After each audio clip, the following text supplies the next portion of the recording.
Hey everyone, welcome. Are you searching how to make games? This video is going to exactly talk about that.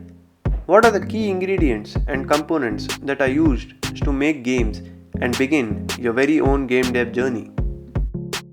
To be frank, making games isn't that hard anymore. With a lot of software and technologies and different game engines out there, it isn't very hard to make at least the simple 2D games, what you see here. Alright, what are we waiting for? Let's get started.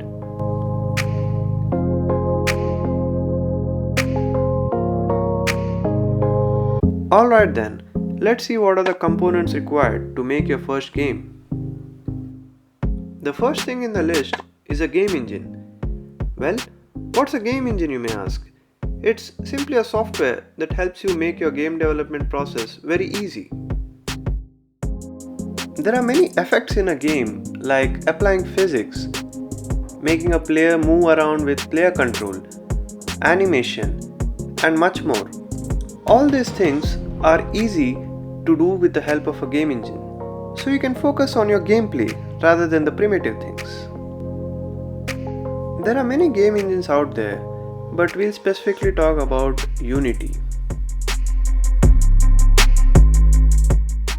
Unity can be downloaded from its official website unity.com.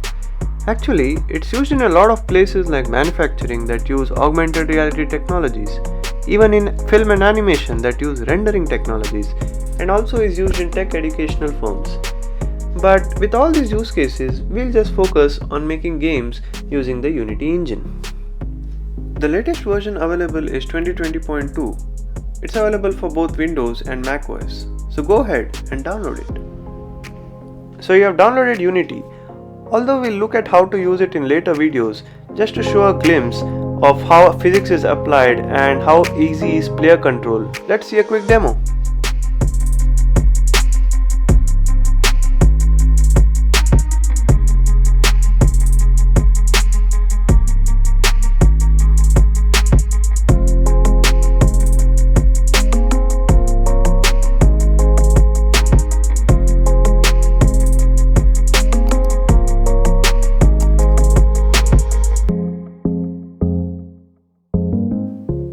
Now to give a perspective, that whole scene was probably made under 15 or 20 minutes.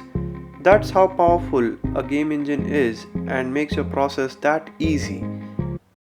So we have our first ingredient, that's a game engine. Let's see what else do we require. The next key ingredient is assets. What are assets? Well, everything you see and feel in a game. For example, the art, the music, the animation, the buttons for pausing and playing, and the basic game controls, all these form your assets. Now say suppose you're not very good with the art and probably not very good with the music.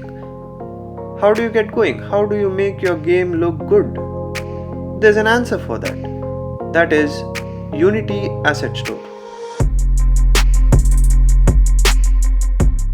Unity Asset Store is a place where you can download tons of music elements, art designs, animation, and many others.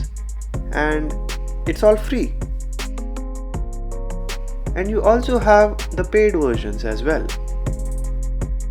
So, two key ingredients in our bucket, a game engine and assets from the Asset Store. The last component that is required is code. Now code defines your game. To put it in a perspective, whether the player can move using WASD or arrow keys, whether the player can jump or apply physics, how many lives a character should have, when should it be a game over, all these aspects can be controlled with code. Now Unity understands C# as its programming language, but we are in luck. If you feel it's hard to code or it's not easy to understand, Unity has Bolt. Bolt can be downloaded from the Asset Store and it's free. It's basically a visual scripting graph sort of feature where you can do all the functionalities of C# but with no code. And there you have it. You have all the essential ingredients to start making your very first game. So, what are we waiting for? Let's start our game journey. Alright, that's it. Hope you all liked this video and was informative. See you in my next video then. Bye bye.